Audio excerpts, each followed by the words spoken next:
करती हैं। तो ये निश्चित रूप से आप इन सब लोगों की मदद करें।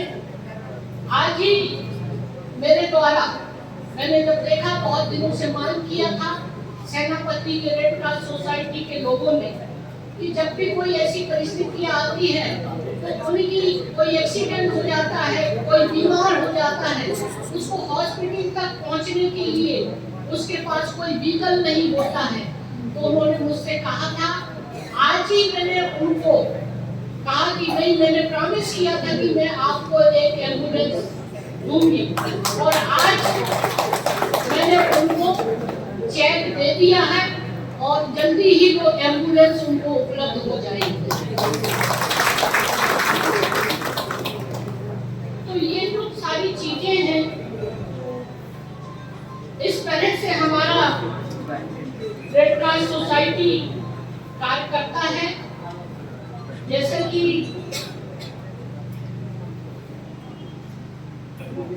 आप जानते हैं, मुझे पूरा विश्वास है कि आगे भी ऐसा ही काम जारी रखेंगे। स्थापना के बाद से रेड क्रॉस आंदोलन अपना पंख फैला रहा है और अपने सबसे बड़े मानवीय नेटवर्क और दुनिया भर में 100 मिलियन से अधिक सदस्यों और स्वयंसेवकों के लिए अच्छी तरह से प्राप्त और सम्मानित है।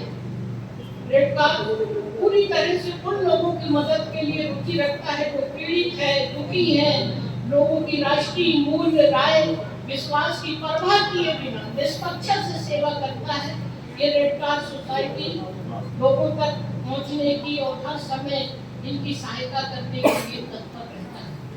अच्छा, ये बताइए, हालांकि मुझे तो मेरी लैंग्वेज तो नहीं आती है, क्योंकि मेरा अपना होम देश मध्य प्रदेश का होने के कारण मैं हिंदी में ही बोलती हूँ। तो आप सब लोगों को मेरी बात समझ आ रही है ना?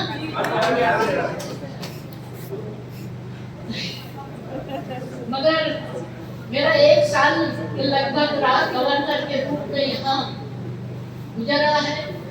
समय कैसा निकला पता नहीं लगा, लेकिन इतने कम समय में मुझे आप सब लोग और पूरे मणिपुर के लोगों से मिलकर ऐसा लगा जैसे वर्षों से मेरा उनका संबंध रहा है। शायद ईश्वर ने आप लोगों की सेवा के लिए मुझे यहाँ चुना है, और मेरी कोशिश हो रही है कि यहाँ के लोगों के लिए, यहाँ के दुखी, पीड़ित, शोषित और यहाँ के विकास के लिए जितना मेरे से हो सकता है मैं करने का प्रयास कर रही हूँ।